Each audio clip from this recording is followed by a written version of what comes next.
Hey there, how's it going? This is James Tripp. This is a video for James Tripp Chaos Wave. In this video, we are going to be looking at why you need mind management more than personal alchemy.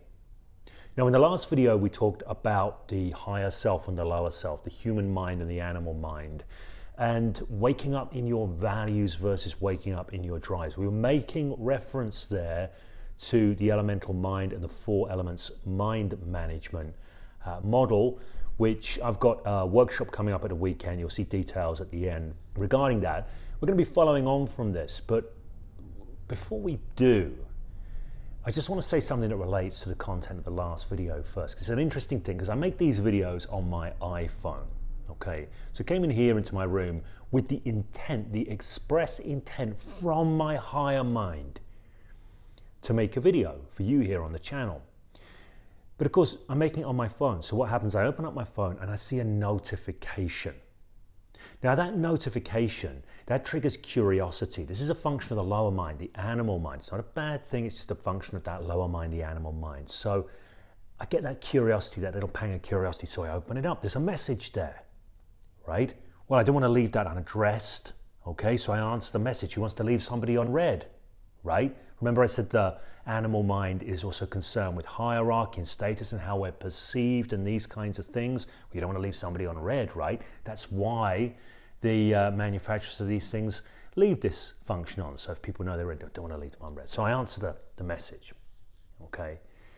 Now by this point, I'm down in an unconscious response set, right? Down in my animal mind. I'm down out of my higher mind. So before I know what I've done, I swiped off that and I swiped open my YouTube app, and I'm looking down and I'm just about to hit a video. I can't even remember the title of it. It's got a picture of a guitar. It's got nothing to do with making this video. But I was on a cascade, right? It had taken me in a direction that was not the one that I had intended to go in. Now, I don't doubt that this is a familiar experience for many people. Right, we can call it all sorts of things. Was I procrastinating? I don't think I was. I wasn't really putting off the task. I'd just gone off on a different tack, just gone off on a different channel. And it was largely being driven by my animal mind. Now, this brings us to the point of this video, which is why mind management is more important than personal alchemy. Why you need mind management more first, I should say, before personal alchemy.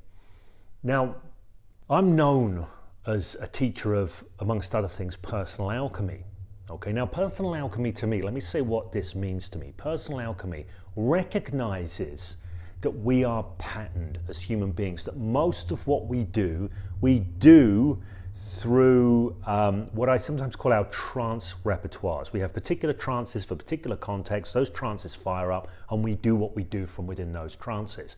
Personal alchemy, recognizing that we are kind of like a collection of different trance states. Personal alchemy is about getting into the underpinnings of those trances and kind of rewiring them so they run differently.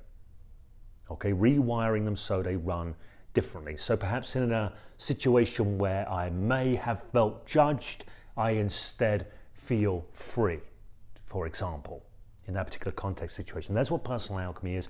I love personal alchemy. Okay, I've been involved in self-transformation, personal alchemy for a very long time.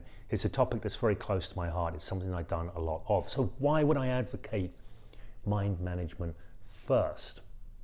Well, this is a really good example. So I came on here to make a video, but I ended up going somewhere else entirely. Some trances are simpler than others. Some of them are not necessarily based so much in our semantic material, which is what underpins trances, and that's what we want to work at when we are doing personal alchemy work. Some are driven by something more primal than that. Okay, so I talked about curiosity there. Curiosity isn't a function of worldview. It exists before worldview. Right? It's a very, very foundational, primitive mammalian drive. It's deeper than the mammalian. Okay, so curiosity drives us to find out about the world, to find things out. It's a really primal thing. So There's a lot that can hack our curiosity. I'm just giving this as one example. And it doesn't matter what I try to do to get into the underpinnings of that kind of stuff, that's hardwired.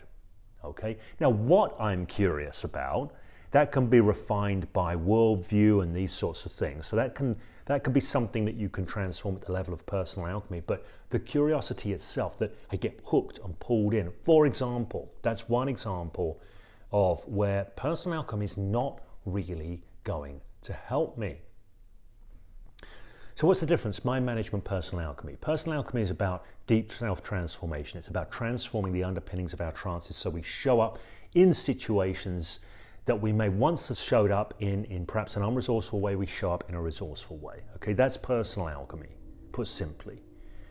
Mind management is the ability to be able to witness what's occurring in the moment, to understand it, and to move with that knowledge in a more useful direction that supports your higher values, what you want to create in life, creates more fulfillment for you, creates the kind of results that you want. It's that ability to not get caught up, lost in the moment, lost in reaction, lost in lower self drives, so to speak, and to be able to reconnect with focus, with clarity, with what's important to us, with our intentionality, with living on purpose. This is mind management. Now,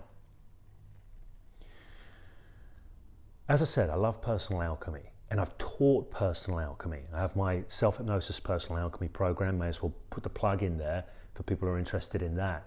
But one of the things that I've often taken for granted is people's ability to work at that mind management level. Because the truth of the matter is personal alchemy is actually pretty difficult to do if you don't have basic mind management skills.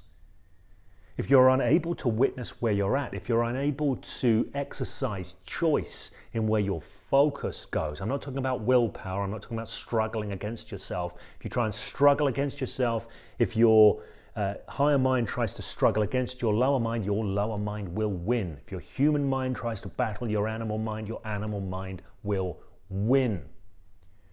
It isn't about struggle. It's about choice, it's about maneuverability, it's about being able to connect with vision and connect with the power of awareness. And to be able to make choices, easy choices, not hard struggling choices.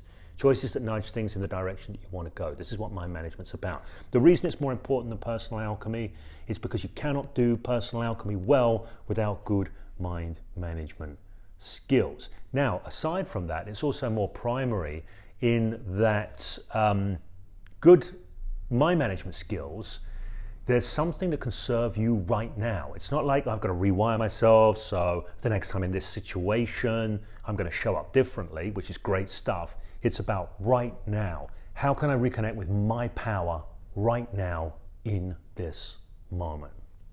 Okay, so if this kind of thing is interesting to you, if you would like to up your mind management skills, I do have a workshop coming up. It's giving you the basics of what I call the 4 elements mind management system.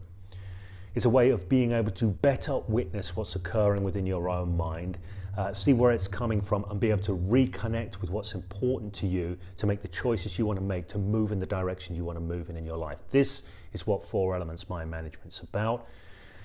April the 10th, Sunday, 5:30 p.m. UK time. And we're doing 2 sessions with a 10-minute break, 2 hour-and-a-half sessions with a 10-minute break. And then the following Sunday, we're going to do a follow-up Q&A. I don't think there's anything else I need to say about this. If you're looking to better master your mind, to more effectively shape your life, this is something that's going to be of interest to you. Aside from that, whether you want to do the workshop or not, if you got something of value from this video, please do hit the thumbs up on it.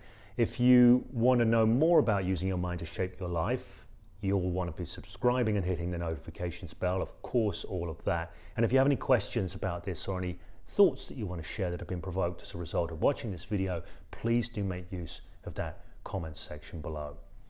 Okay, that's all I need to say right now. Thank you for being here. Thank you for being present with this. And until we next connect, keep on using your mind to shape your life.